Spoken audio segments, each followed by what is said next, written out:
नमस्कार मित्रांनो, कोकणाटेड recipe bye Vishakha या आपल्या यूट्यूब चॅनलमध्ये तुमचं स्वागत असा। तर आज मी तुमका दाखवतले कोकणातील पारंपरिक पद्धतीत पाट्यावरची कैरीची चटणी कशी बनवतात ती आज तुमका दाखवतले। तर व्हिडिओ स्किप न करता शेवटपर्यंत नक्की बघा।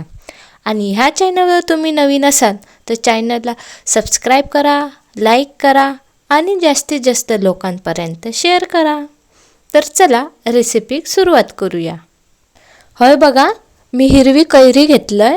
मी ही कैरी चांगली धुवून स्वच्छ पुसून घेतलंय आणि आता ही मी सोलून घेते। तुमका जर विळीवर सोलूची सवय असाल तर तुम्ही विळीवर पण सोलू शकता। मी हय चटणी बनवूक एकच कैरी घेतले। आता ही कैरी मी कापून घेतोय, त्याची मीडियम साइज मध्ये तुकडे करून घ्यायचे। होय बघा, मी एका कैरीचे मीडियम साइज मध्ये तुकडे करून घेतलंय। आता आपण चटणी वाटून घेऊया। आता मी हे पाट्यावर ताजा किसलेला खोबरा घेतलाय आणि 2 हिरवे मिरचे। तुम्ही तुमच्या आवडीनुसार हिरवे मिरचे कमी जास्त करू शकता।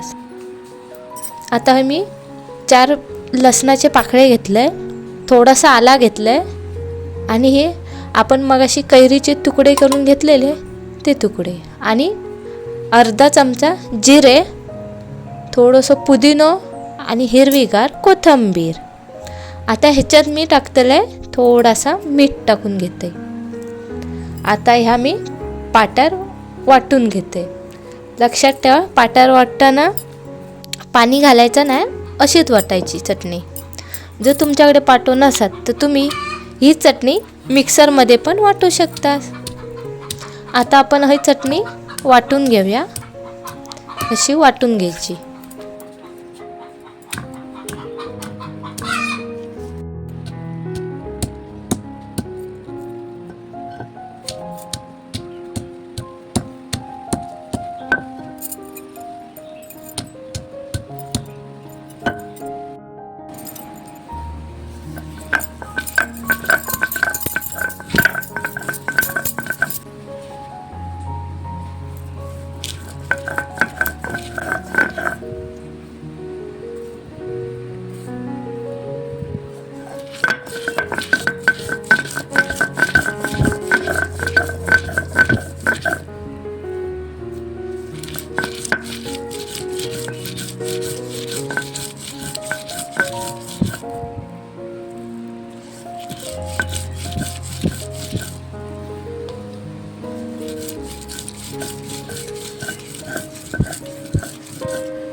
हय तयार असा आपली पारंपरिक पद्धतीची हिरवीगार कैरीची चटणी। तर ही चटणी तुमका कशी वाटली तर कमेंट करून नक्की सांगा। आणि ह्यो व्हिडिओ तुमका आवडलो असेल तर व्हिडिओक लाईक करा, शेअर करा आणि कोकणाटेड रेसिपी बाय विशाखा या चॅनलला सबस्क्राइब करूक विसरू नका। परत भेटूया एका नवीन रेसिपीमध्ये। बाय।